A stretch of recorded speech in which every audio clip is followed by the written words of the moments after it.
जय श्री गोपाल कृष्ण भगवान की जय। श्री वृंदावन धाम की जय। श्री वृंदावन धाम की जय। परम पूज्य श्री स्वामी जी महाराज की जय। परम पूज्य श्री स्वामी जी महाराज की जय। श्री कृपा विलास आश्रम की जय। श्री कृपा विलास आश्रम की जय। सभी संत भगवंत की जय। सभी संत भगवंत की जय। श्रीमद्भागवत महापुराण की जय। श्रीमद्भागवत महापुराण की जय। श्री व्यास नारायण भगवान की जय। श्री व्यास नारायण भगवान की जय। जय जय श्री राधे।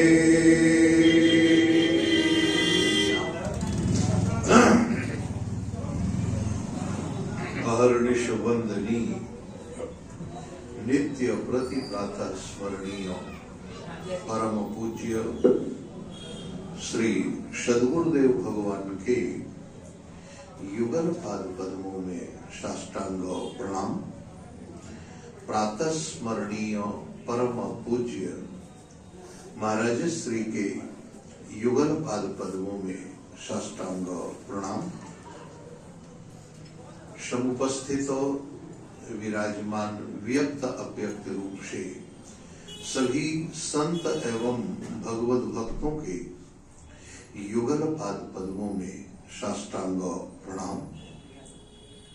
भगवत कथा गुणागी सज्जनों एवं वात्सल्य रस की प्रतिमूर्ति भगवती मातृ शक्ति अकारण करुणा वरुणालय परात्पर पर ब्रह्म परमेश्वर जगद नियंता जगदाधार जगदीश्वर भगवान की अहेतु की कृपा का फल है कि हम सब लोग दिव्याति दिव्य मधुराति मधुर परम रसमय दिव्य तेजोमय चिन्मय धाम श्री वृंदावन में प्रातः स्मरणीय परम पूज्य महाराज श्री की छोह छाह से भरा हुआ यह कृपा विलास प्रांगण उसमें प्रवेश कर उनकी ही गोद में बैठकर उनके माँ की आराध्य गोपाल कृष्ण भगवान की वांगमयी प्रतिमूर्ति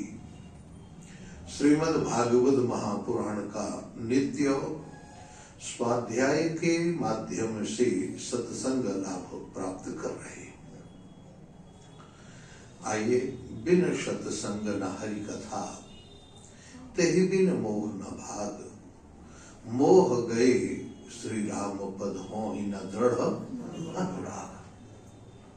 यहाँ कहते हैं सत्संग उसको कहते हैं जहाँ भगवान की कथा होती है। जहाँ भगवान की कथा का मतलब देखिए दो चरित्र ध्यान रखना दो धाराएं बहती हैं। एक भगवान के चरण से निकली हुई है जिसको हम गंगा कहते हैं और एक भगवान के आचरण से निकली हुई है जिसको हम कथा गंगा कहते हैं। चरणों से निकलने वाली जो गंगा है वो त्रिपथ गामिनी है, तीनों लोकों को पवित्र करती है नारायण। लेकिन भगवान की ये आचरण से निकलने वाली जो गंगा है कथा है ये सारे के सारे विश्व ब्रह्मांड को पवित्र करती है। जहां जहां जो जो व्यक्ति, पशु पक्षी कीड़े मकोड़े जिनके भी कर्ण कोहरों में भगवान की यह दिव्य कथा पढ़ जाती है, वो पवित्र हो जाता है, उसकी दृष्टि बदल जाती है, उसका जीवन बदल जाता है, उसका आचरण पवित्र हो जाता है, वह दिव्य आचरणों से संपन्न हो जाता है, उसके हृदय में भगवत भक्ति भर जाती है। भगवत भक्ति के भाव से वह व्यक्ति हमेशा आनंदमय रहता है, आनंदित रहता है। यहां श्री सूत जी महाराज कहते हैं, देखो शौनकादि ऋषियों,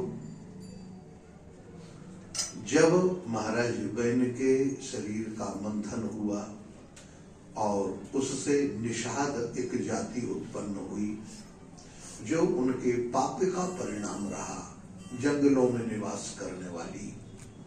लेकिन एक बाहों से जब मंथन हुआ तो महाराज भगवान नारायण के अंशावतार, कलावतार हम ये भी कहें, वो हैं भगवान महाराज पृथु और अर्ची।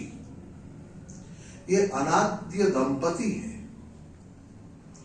आपने देखा होगा रामचरितमानस में गोस्वामी तुलसीदास जी महाराज हमेशा एक बात बड़ी विलक्षण कहते हैं, जब जब हो ही धर्म कै हानि, बाढ़हि असुर अधम अभिमानी, तब तब प्रभु धरि विविध शरीरा, हरहि विविध विध सज्जन पीरा।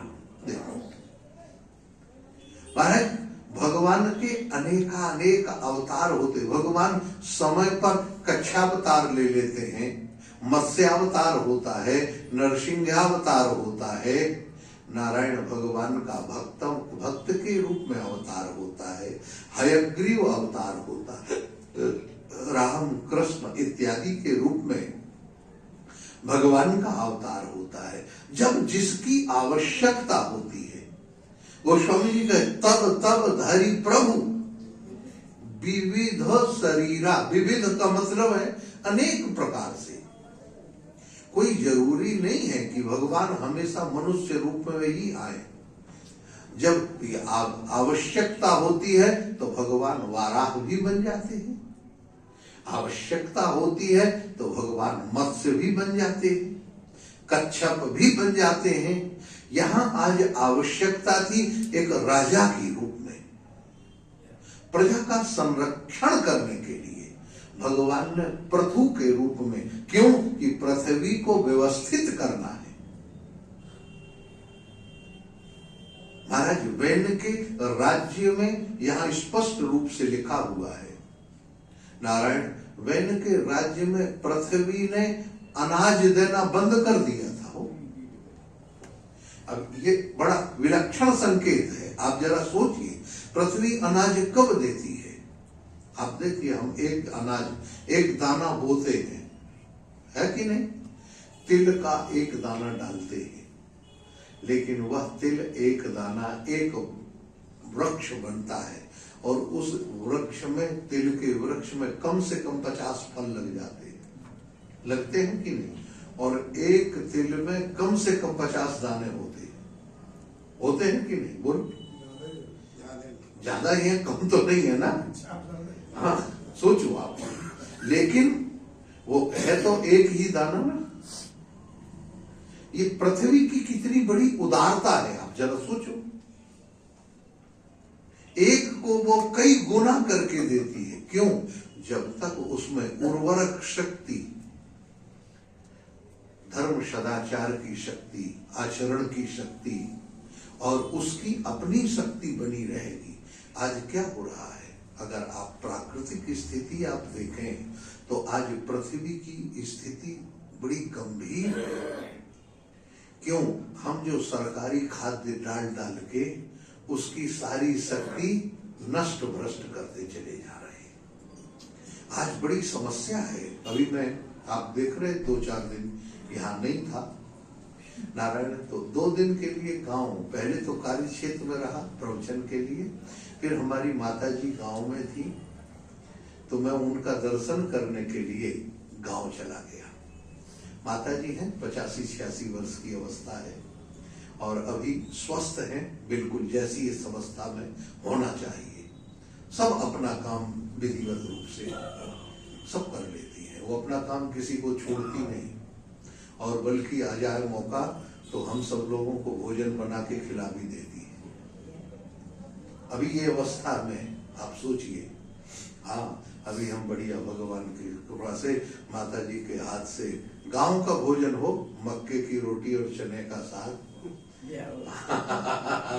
आनंद लेके आए वो भी माता जी के हाथ से।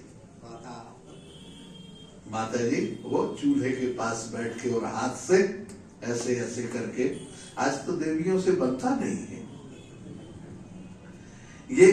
आप सोचिए उनको, हम सब लोग चारों भाई बैठे हुए थे और माता जी अब उस अवस्था में सबको परोस रही, खिला खिला सबको दे रही थी बना के, क्या आनंद। लेकिन अब छोटे भाई से मैंने पूछा, भैया गेहूं का क्या हाल है? कहा आधा गेहूं खेत में जमा है, आधा जमा ही नहीं। क्यों नहीं जमा? उसका कारण क्या है? क्योंकि ये उसको वो जो दूसरा जो पृथ्वी का जो वास्तविक खाद्य है वो नहीं मिल रहा है। अभी आप सुनेंगे देखेंगे महाराज, तो वो पृथ्वी अपनी शक्ति से, उसकी शक्ति का दोहन सब समाप्त हो रहा है। यहाँ पृथ्वी पर वास्तविक भोजन नहीं मिल रहा पृथ्वी को, और यहाँ मनुष्य के आचरण बिगड़ते चले जा रहे हैं, मनुष्य का व्यवहार बिगड़ता चला। थोड़ी थोड़ी वस्तुओं के प्रति नारायण व्यक्ति ऐसा हो जाता है कि कुछ पूछो मत। हाँ नारायण, यहां महाराज पृथु को आप देखें, सब कुछ दिया, सब कल आप लोगों ने श्रवण किया, देवताओं ने सिंहासन लाके दिया, किसी ने छत्र चमर दिए, किसी ने कुछ दिया, किसी ने कुछ दिया। लेकिन नारायण जब मेघ निर्हदया सूतोथ बंदी जन आ गए, सूत और मागध। अब सूत और मागध इन दोनों में अंतर है, थोड़ा सा समझ ले। हम लोग सूत किसको कहते हैं यही नहीं जानते हो। सूत जो है वह एक जाति है, विलोमता वर्ण संकर जाति को सूत कहते हैं। वर्ण संकर जाति को सूत कहते हैं। वो वर्ण संकर जाति के सूत वो क्या करते हैं? उनके लिए कोई दूसरा काम तो रहता नहीं है। कौन सा काम करें? तो वो लोगों की बिरदावली बगाने का काम करते थे, तो प्रशंसा उससे कुछ थोड़ा बहुत उनको मिल जाता था, उसी से काम। अब आप थोड़ा सा प्रश्न यहां उठाएंगे कि महाराज तो फिर ये जो कथावाचक सूत हैं ये कौन है? बिल्कुल आप सोचते चलिए, जहां तक होगा नारायण हम लोग समाधान करते चलेंगे। ये जो कथावाचक सूत हैं ये भी विलोम जाति के नहीं है, क्योंकि विलोम जाति जब देह से उत्पन्न व्यक्ति होता है उसमें लगती है। ये अयोनिज है, योनिज नहीं है। जब योनि का मतलब है ब्रह्मण्याम क्षत्रिया जातः स सूत इति कथ्यते। ब्राह्मणी स्त्री और क्षत्रिय पुरुष, इसके द्वारा जो संतान उत्पन्न होगी उसको सूत कहेंगे। ऊंची जाति की स्त्री और निम्न जाति का पुरुष, सीधा सीधा उसको हम सूत कहेंगे। वो वर्ण संकर है। तो क्या ये कथावाचक सूत, अब इनकी व्यवस्था क्या है? कहा महाराज यही आगे चल के आएगा। महाराज इंद्र पृथु यज्ञ कर रहे थे। और यज्ञ का नियम है, अन्य पुराणों में वर्णन है, ये भागवत में संकेत है, अन्य पुराणों में वर्णन ये है कि नारायण ने जो यज्ञ करते हुए तो हुआ क्या कि ब्रह्मा की आहुति डाली गई। ब्रह्मा क्या है? ब्राह्मण। और ब्रह्मा की आहुति डाली गई। तो अब यज्ञ में आहुति डालने का विधान है नारायण, जब एक आहुति पूरी जल जाए, भस्म हो जाए, तब दूसरी डालना चाहिए। और आज के समय में तो कोई मतलब ही नहीं है इस तरीके का। आज तो ऐसे लेके ऐसे फेंक ऐसे, और कोई तो ऐसे ऐसे ही डालते हैं।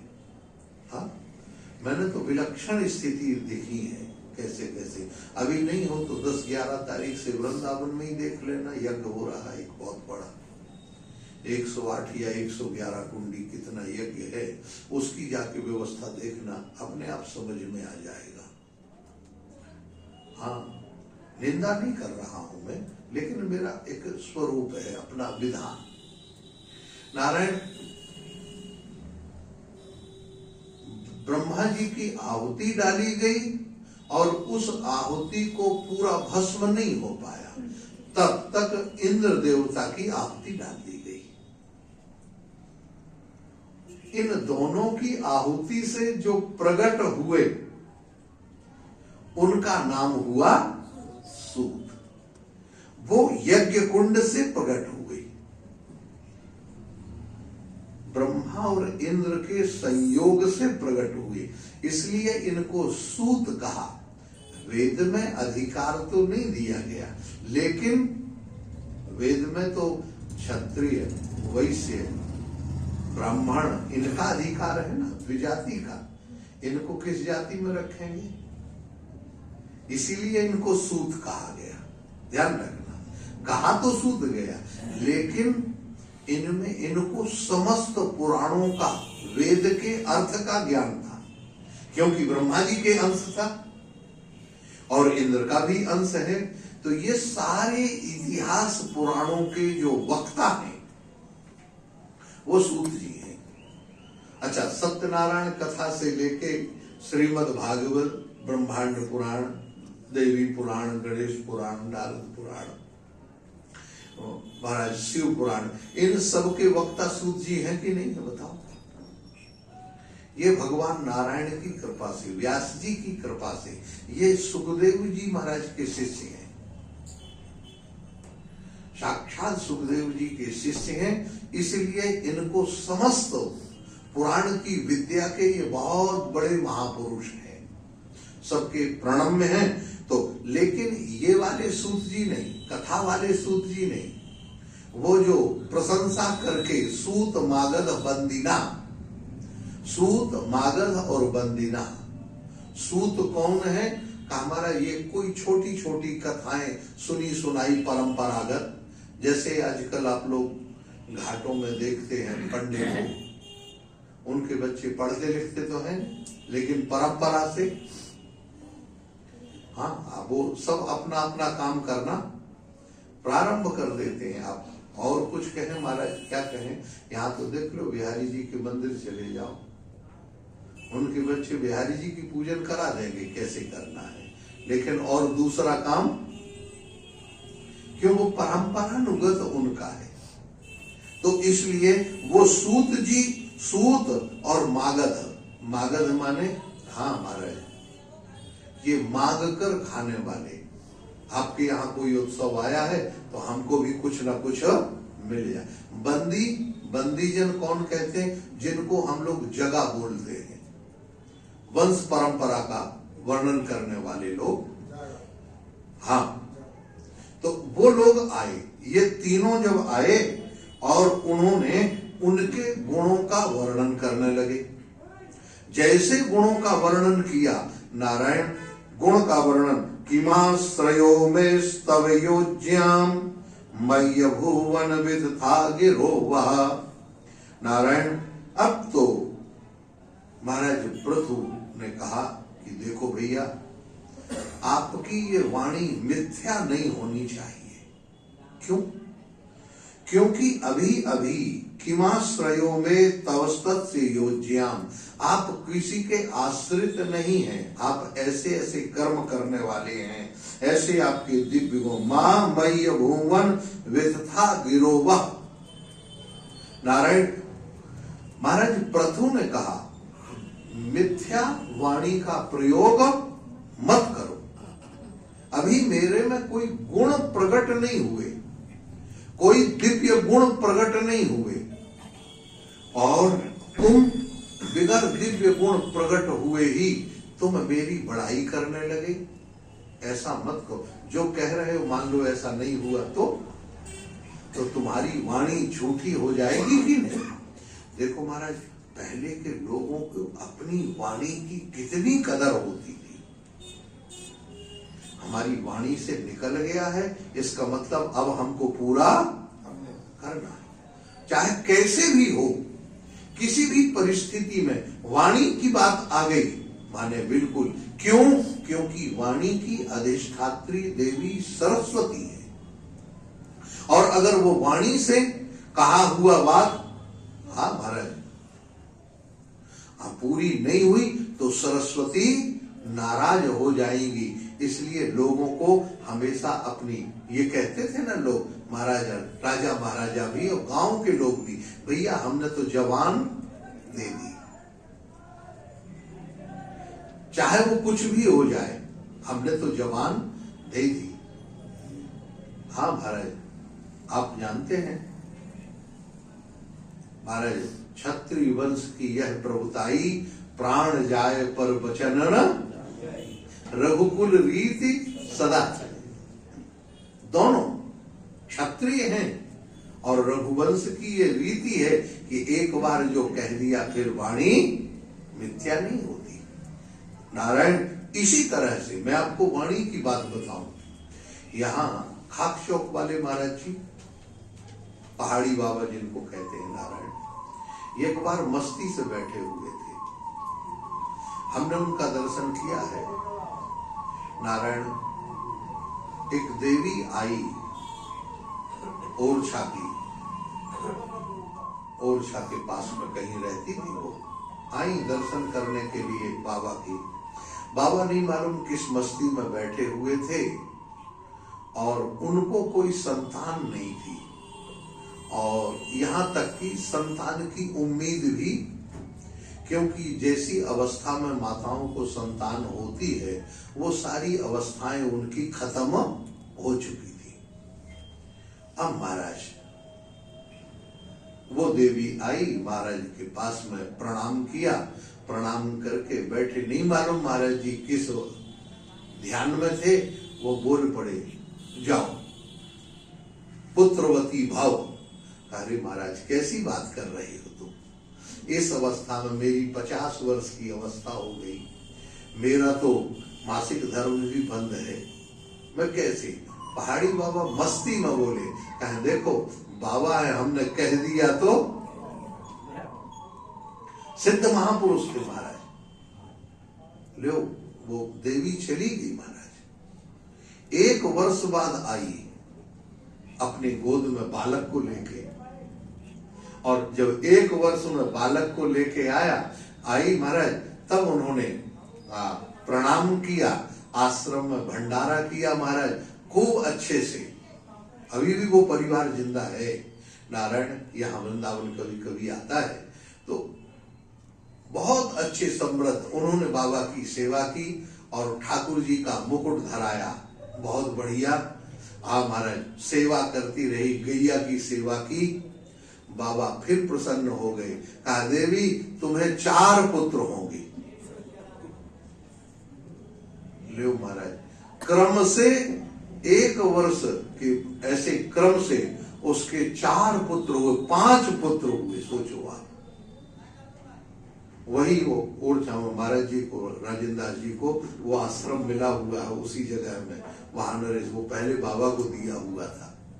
तो कहने का मतलब महात्मा किस मूड में रहते हैं, सिद्ध महापुरुष हैं, उनकी वाणी से जो निकल जाता है वो पूरा होता है महाराज। यहाँ महाराज प्रतु कहते हैं मिथ्या वाणी का प्रयोग मत करो, कोई वाणी ऐसी मत बोलो जो तुम्हारी वाणी झूठी हो जाए। इसीलिए महात्मा लोग बोलते तो कम थे, लेकिन सार गर्भित बोलते थे महाराज। यहां कहे हैं लोकेश तस्मात् परोक्षेश सुतात्यलम करिष्यत स्तोत्र मपीच्य वाचा। देखो, अगर तुम्हें वंदना ही करनी है, किसी की प्रशंसा ही करनी है, तो मानव लोक में प्रशंसनीय कोई मानव नहीं है। इन अपीच्य महाराज जो भगवान हैं, दिव्य दर्शन करने वाले, जिनके माध्यम से ये पूरा संसार चल रहा है, उस परमात्मा का दर्शन करो, उस परमात्मा का वर्णन करो। शव का वर्णन करने की जरूरत नहीं है। नारायण ऐसे जब उन्होंने कहा करो करिष्यत स्तोत्रमपीच्य वाच्या सत्युत्तम श्लोक गुणानुवादी। भैया, हमारी तुम स्तुति कर रहे हो, इतनी देर अगर भगवान की गुणानुवाद का वर्णन करते, उत्तमः श्लोकः। देखो अब कितनी बढ़िया बात है। उत्तमः श्लोक कह देने का अभिप्राय है उद्गतः तमः, यस्य सा उत्तमः लोकः लोक्यते श्लोक्यते कीर्तिर्वा। जिसकी इस दिव्य लोक में दिव्य कीर्ति फैली हुई है, जो हमेशा वर्णन करने लायक है, वो परमात्मा, उनका वर्णन करो। क्यों? जुगुप्सितम तस्तुवन्ति सभ्याः। नारायण जो सभ्य पुरुष होते हैं, जो दिव्य पुरुष होते हैं, वो दिव्य पुरुष, सभ्य पुरुष नारायण, वो कभी भी अपनी प्रशंसा पसंद नहीं करते। जबरदस्ती तुम प्रशंसा कर रहे हो, नहीं। महद गुणानात् मणिकर्तुमीशा कः स्तवाकैस्तवाय सतोपि तैभ्या भविष्यन्ति विप्रलब्धो जनावहासम कुमतिर्न वेदः। नारायण जो व्यक्ति उसमें गुण ना होते हुए भी कहा, हे सूत, हे मागध, हे बंदीजन, तुम ये बताओ तुमने अभी मेरा कौन सा गुण देख लिया? कौन सा गुण देखा जिसके कारण तुम ये कह रही? अभी मैंने कोई काम तो किया नहीं मेरे पास। अब महाराज पृथु का जो परोक्षवाद है वो जरा ध्यान दें। महाराज पृथु कहते हैं कि देखो तो सही, मेरे पास, मेरे को सिंहासन किसी दूसरे ने दिया, चमर किसी दूसरे ने दिया, खड़ाऊ किसी दूसरे ने दी, हथियार किसी दूसरे ने दिए, और तुम कह रहे तुमने ऐसा किया, तुमने आज अभी मैं क्या किया? मैंने कोई काम किया नहीं, और उसके लिए तुम कह रहे हो प्रभवो ह्यात्मना स्तोत्रम जुगुप्स्यन्त विश्रुता ह्रीमंत परमोदारा पौरुषम वा विगर्हितम। प्रभवो आत्मना जुगुप्स्यत्यापि विश्रुता। नारायण ये छोटी जो अपनी प्रशंसा से प्रसन्न हो जाए, वह मनुष्य किस काम का? प्रशंसा जीवी व्यक्ति नहीं होना चाहिए। महाराज महात्मा तो कहते हैं निंदक नियरे राखिए आंगन कुटी छबाए। क्यों? बिन पानी बिन साबुना निर्मल करे सुहाए। निंदा करने वाले को अपने पास में रखो, उसको सुख सुविधा दो। क्यों भाई? कारण क्या है? क्योंकि व्यक्ति में अपना दोष नहीं है, और जो निंदा करने वाला है वो ढूंढ ढूंढ कर तुम्हारे दोषों का वर्णन करेगा, तुम्हारा सुधार होता जाए। तुम उसको गलत मत समझो। बिन पानी बिन साबुना, धोबी तो तुम्हारा, हमारे कपड़े साफ करने के लिए साबुन उसको चाहिए और पानी चाहिए, लेकिन निंदा करने वाला जो है वो व्यक्ति, बोलो, वो तुम्हारे अंतःकरण को अपने आप साफ करने की जिम्मेवारी उसने उठा ली है, बिगर किसी मतलब के। बोलो, कोई मतलब नहीं है, इसके बाद भी उसने वो जिम्मेवारी उठा रखी है कि नहीं? क्यों भाई? क्योंकि अंतःकरण को साफ करने वाला ऐसा कोई जल दुनिया में नहीं बना है जिससे वो अंतःकरण साफ हो जाए। ऐसा कोई साबुन नहीं है जो अंतःकरण में लगा दिया जाए और साफ हो जाए। अंतःकरण कैसे साफ होगा? कहा इसमें दिव्य दृष्टि से ही साफ हो सकता है। इसकी दृष्टि बदल जाए। हम जिसको भी देखें नारायण, उसको देखने की हमारी जो दृष्टि है वो पवित्र दृष्टि हो। आप जरा ध्यान दें, रावण सीता जी का हरण करने के बाद कुंभकर्ण के पास गया और कुंभकर्ण के पास जाके कहता है कि भैया मैंने सीता जी का हरण कर लिया है, आज मुख मलिन क्यों रावण? तो कहता है, रावण कहता, हर ली मैंने मिथिलेश कुमारी, मैंने फिर अधिकार किया तुमने उन पर? कहा नहीं, वो लखती ही नहीं है वो और हमारी, वो हमारी ओर तो देखते ही नहीं महाराज। कहा क्यों? क्योंकि वो तो रट लगाए हुए हैं अपने पति की, हमारे ऊपर नहीं। तो फिर क्यों भाई इसमें इतनी परेशान होने की बात क्या है? तुम तो मायावी हो, माया से राम बन जाओ। कहा राम ही रूप रखा मैंने जब, हाँ उसमें है विनीत विपत्ति ये भारी, मेरे को बहुत बड़ी विपत्ति, मैंने राम रूप रख के देखा। कहा उस रूप का प्रभाव कैसा है? जैसे राम रूप रखा तो महाराज मां तो समान लगे सब नारी। मैंने राम का रूप धारण किया ही तो मुझे सब स्त्रियां माता के समान लगने लगी, मैंने तुरंत वो रूप उतार दिया। ये है रूप का प्रभाव। सोचिए महाराज, जिनके रूप में इतना प्रभाव है, तो हमारी अगर दृष्टि बदल जाए तो हमारे अंदर की जो सृष्टि है वो बदल जाएगी कि नहीं बदलेगी? अच्छा एक बात और मैं आपको कहूं, हम सत्संग में क्यों जाते हैं? कथा सुनने के लिए क्यों जाते हैं? क्योंकि भगवान की कथा सुनकर हमारी दृष्टि बदल जाएगी, देखने का नजरिया बदल जाएगा, बातचीत करने का, लोगों के साथ व्यवहार करने का तरीका हमारा बदल जाएगा, नजरिया बदल जाए। इसलिए हम सत्संग में जाते हैं। और दूसरा प्रयोजन है सत्संग का, दूसरा प्रयोजन सत्संग का है कि नारायण, सत्संग भगवान की सहज आराधना का नाम है। जहां वास्तविक सत्संग होता है वो सहज आराधना है। आज तक आपको मंदिर में जाने पर कोई पूछ सकता, क्यों भाई स्नान किया कि नहीं? बोलो, अपने आप लगेगा नहीं यार हमने स्नान नहीं किया, आज हम मंदिर नहीं जाएंगे। पवित्र रहेगा, बगैर स्नान किए कैसे पहुंच जाए मंदिर? पूजा घर में पाठ किया करना है तो नहीं भाई स्नान करो फिर पाठ करेंगे, व्रत करेंगे और अनेक तरह के। लेकिन भगवान के नाम लेने मन अथवा सत्संग में जाने पर किसी ने आपको पूछा कि नहाया है कि नहीं नहाया, कपड़े बदले हैं कि नहीं बदले, यहां आके आप बैठ जाइए और बैठकर भगवान की कथा सुनिए तो केवल कथा सुनने मात्र से सहज आराधना आपकी शुरू हो जाएगी। भगवान की आराधना अपने आप शुरू हो जाएगी। महाराज आप सोचिए ये कथा का कितना बड़ा महत्व है, कथा का कितना बड़ा महत्व है।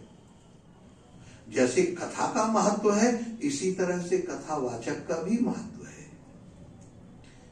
कौन कथा कह रहा है ये भी ध्यान देने की जरूरत है। आप जरा सोचिए कथा कहने वाला कौन है, अगर इस पर विचार करें। आज तो बड़ी समस्या है महाराज, कोई भी कथा कह रहा है, कैसे भी कथा कह रहे हैं, हम उसका विरोध नहीं करते, लेकिन थोड़ा सा इतना जरूर कहूंगे कि विचार करो। आप जब सोचे हनुमान जी महाराज से जब कहा गया कि अपना नाम बताओ, तो विभीषण को उन्होंने रामचंद्र गुण वर्णय, उन्होंने भगवान का गुण वर्णन किया। कथा आदि ते सब कथा सुनाई। कहा महाराज जब कथा तो सुना दी, लेकिन कथा कहने वाला तो बताओ, अपना परिचय तो दो, तब कहीं बाद में कथावाचक का नाम आता है।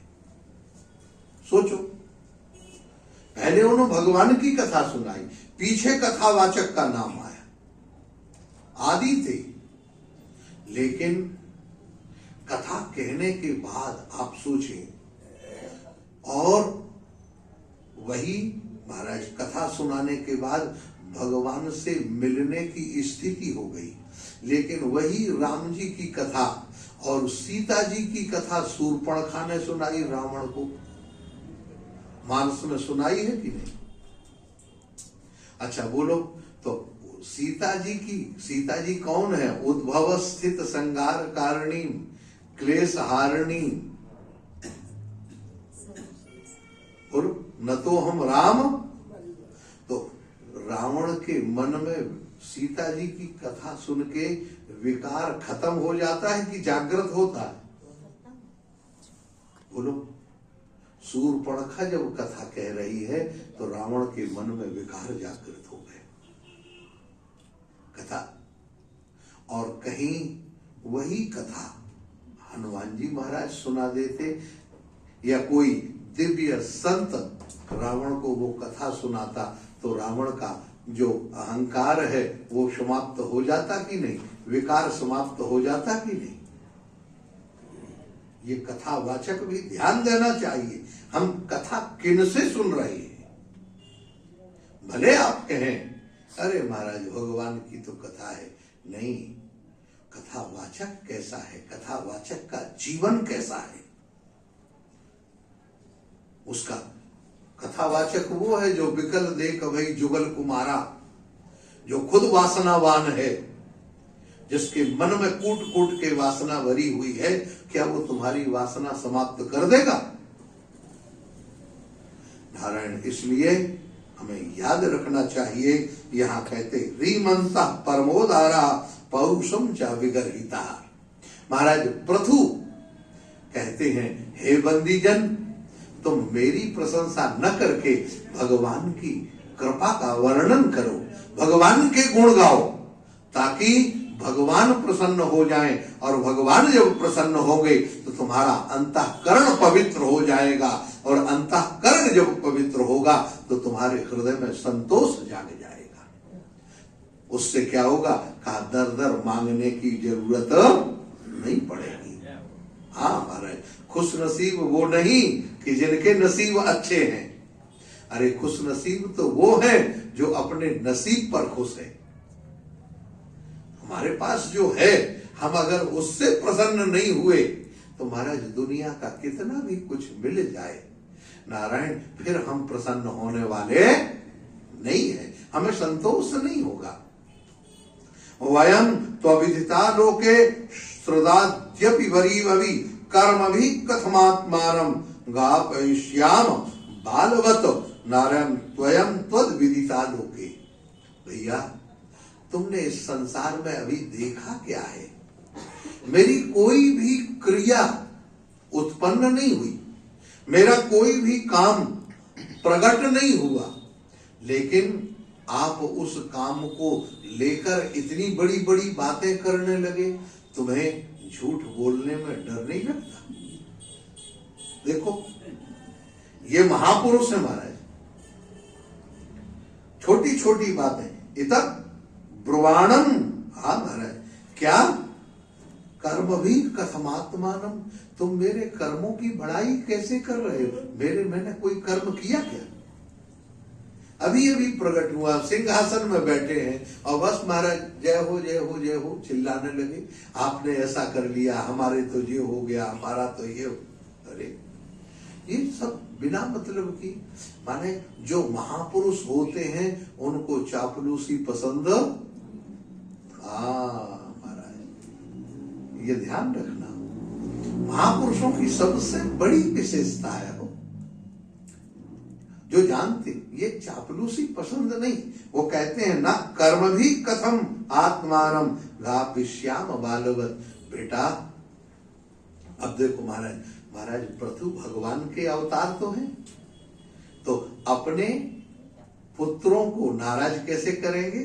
कथम आत्मानम, तुम सब मेरी आत्मा ही हो, इसलिए प्रसन्न रहो और भगवान की कृपा का अनुभव करो। मैत्रेय जी महाराज यहाँ कहते हैं इति ब्रुवाणं नृपतिं गायकाः मुनिच उदिता तुष्टुवुष्टमनस्तस्त्वामृत सेवया।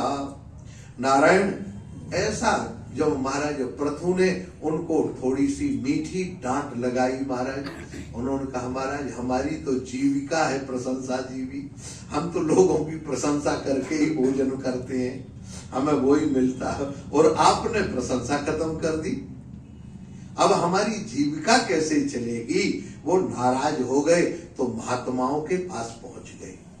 देखो महाराज संत सदा ही सरल चित, सदा रहता आनंद, ध्यान करें निज इष्ट का रहते परमानंद। हाँ, संत कहते ही उसको हैं जिसका जीवन, जिसका चित्त सरल होता है। अब देखो सरल शब्द में कोई मात्रा है?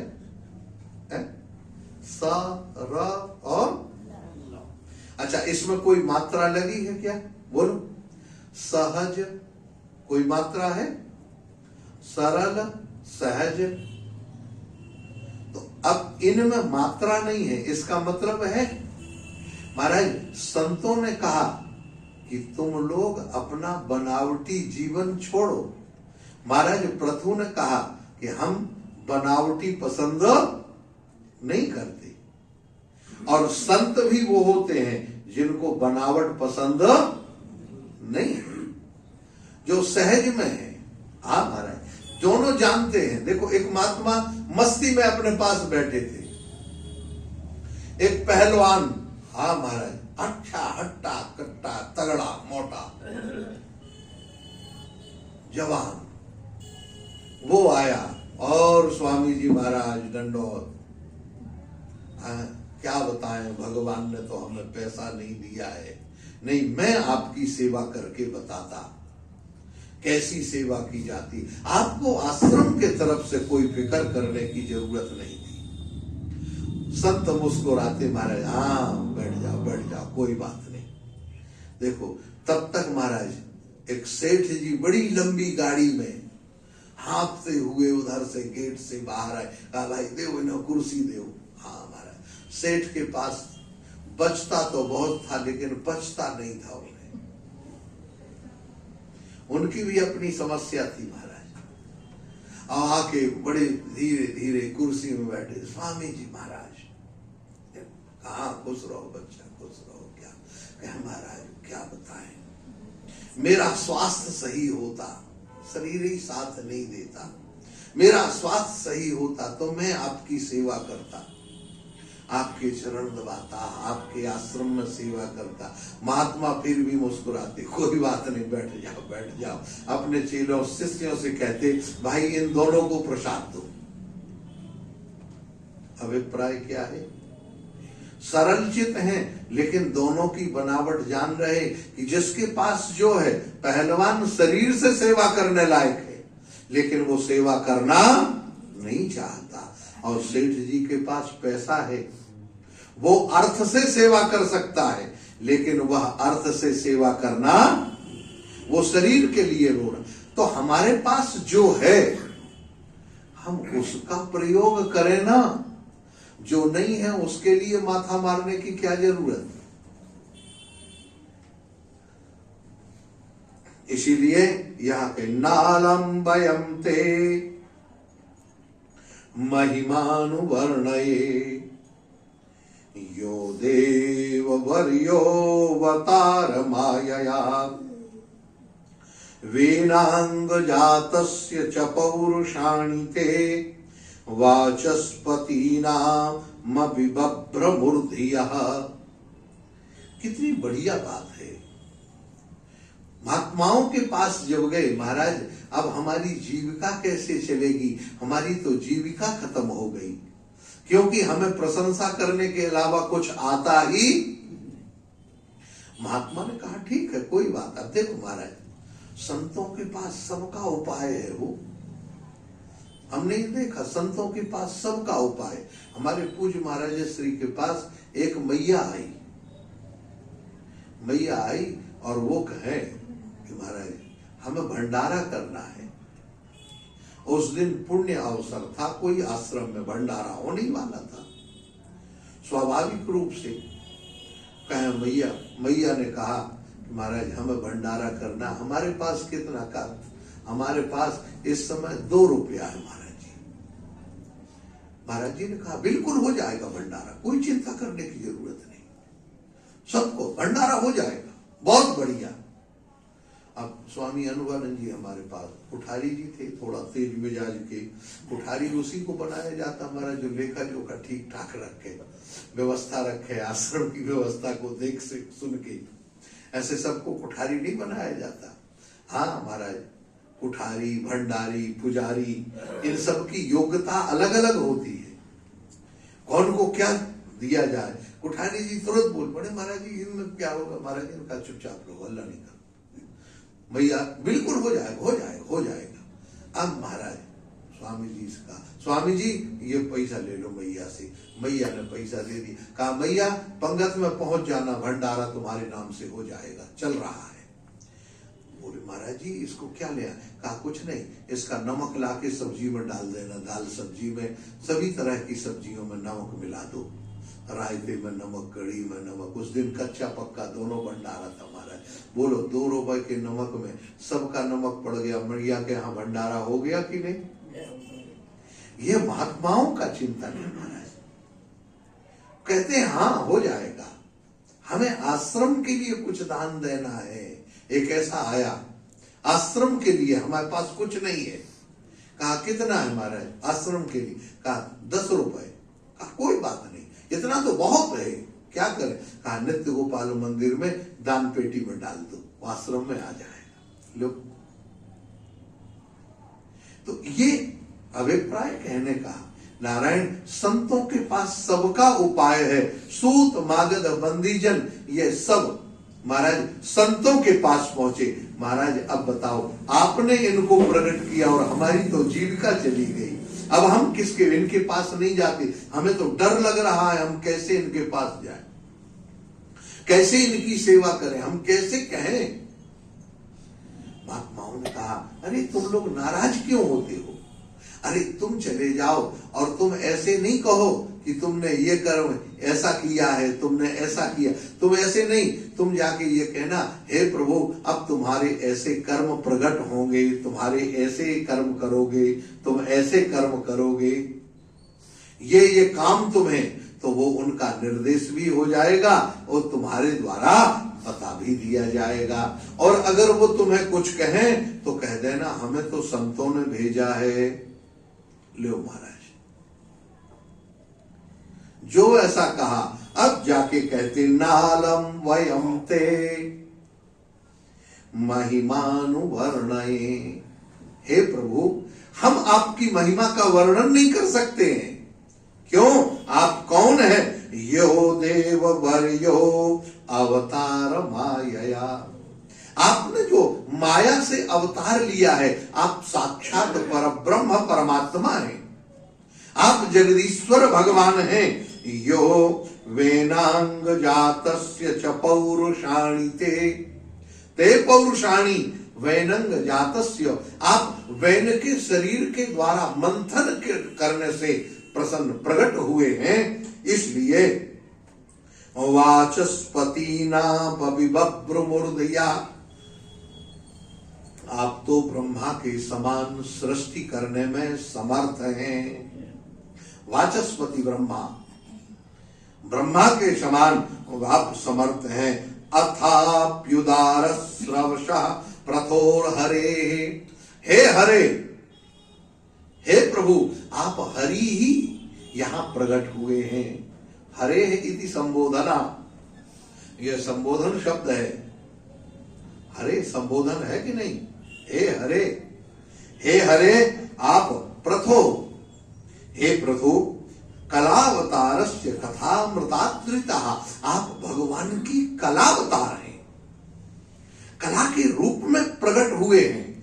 और यथोपदेशम मुनिभि प्रचोदिता, महाराज मृत्यु ने कहा ये क्या कह रहे हो तुम, मैं साधारण मनुष्य हूं, साधारण देवता। कहा नहीं, हमको महात्माओं ने कहा है। देखो आप ये देखें, मुनिभि यथोपदेशम मुनिभि, हमें तो मुनियों ने बताया है। महाराज प्रतु शांत हो गए, कहा अब महात्माओं की बात पर टिप्पणी करना ठीक देखो कितनी बढ़िया बात। हम तो महात्माओं से टिप्पणी करना कौन, महात्माओं के सामने ही उनकी बात का खंडन करने लग जाते हैं। तुम कौन होते हो, अरे तुम क्या जानते हो। लो, 2 अक्षर पढ़ने के महाराज बड़े बुजुर्ग महात्मा अगर कुछ कह रहे हैं तो उनसे लड़ जाएंगे, हमें विद्या का अभिमान हो जाएगा, हम जानते ही नहीं कि वो क्या कह रहे हैं। अरे भाई वो साधु हैं, सहज हैं, उनकी बात सुनो तो सही, वो जो कह रहे हैं उसको समझो तो सही, किस दृष्टि से वो कह रहे हैं। इन्होंने कहा यथोपदेशम, हे महाराज हमने कोई कुछ अपने तरफ से नहीं कह रहे, उपदेशम मुनि भी, हमें तो महात्माओं ने उपदेश दिया है, उनकी वाणी हम आपको सुना रहे हैं। प्रथो और कैसे प्रचा उदिता श्लाघानि कर्माणि वयम वितन्वति, आपके दिव्य कर्म, बड़े बड़े दिव्य कर्म यहाँ प्रकट होंगे, ऐसी हम आशा करते हैं। कौन कौन, एष धर्मव्रताम श्रेष्ठो लोकम धर्म अनुवर्तयन गोप्ता च धर्म सेतूनाम शास्ता तदपरपंथिनाम। एष धर्म, हे प्रभु आप साक्षात धर्म के स्वरूप हैं, आप धर्म स्वरूप परमात्मा हैं। अनुवर्तयन, धर्म का अनुवर्तन करने वाले हैं, धर्म में चलने वाले हैं। गोप्ता धर्म सेतूनाम, आप धर्म को, आप धर्म का समुद्र सेतु पुल बनाएंगे, माने आप जो रास्ता दिखाएंगे उसी के हिसाब से उसका अनुकरण करते हुए इस पृथ्वी की जो जनता है वह भगवत धाम के लिए जाएगी। ऐसा तत्परिपंथी नाम शास्ता, आप दिव्य शास्त्र, शास्ता माने सबका शासन करेंगे, आप सबका नियंत्रण करेंगे।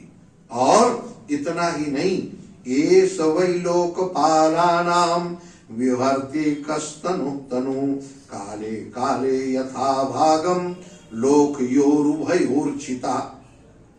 नारायण एष, इस प्रकार समस्त लोकपाल, जैसे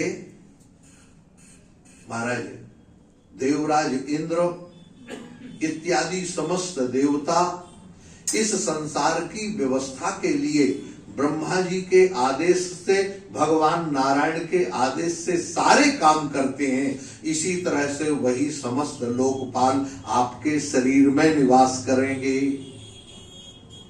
देखो अब प्रकारांतर से हो रहा वर्णन, आपके शरीर में वो लोग, एष विभर्त्य कस्तनु काले काले यथा भागम, और जैसे समस्त कालों में अलग अलग समय पर सबको अपना अपना भाग दिया जाता है, इसी तरह से हे प्रभु आप भी अपने शासन काल में इस प्रजा का समस्त भाग उसे देंगे। कैसे देंगे? कहा लोकयोरुभयोर्हितम, महाराज यह लोक का भय, चोरों को भय हो जाएगा, लेकिन जो सज्जन महापुरुष हैं वो आपके साथ आनंद से रहेंगे, आनंदित जीवन बिताएंगे। सा वशुकाल उपादत्ते कालम चाये विमुंचति क्षमः सर्वेषु भूतेषु प्रतपन सूर्यवद विभु। जैसे सूर्य का प्रकाश समस्त वनस्पति को, समस्त मनुष्य को बराबर मिलता है, इसी तरह से आपकी छत्र छाया में सब लोगों को यथा स्थान अपना अपना पोषण मिलता रहेगा।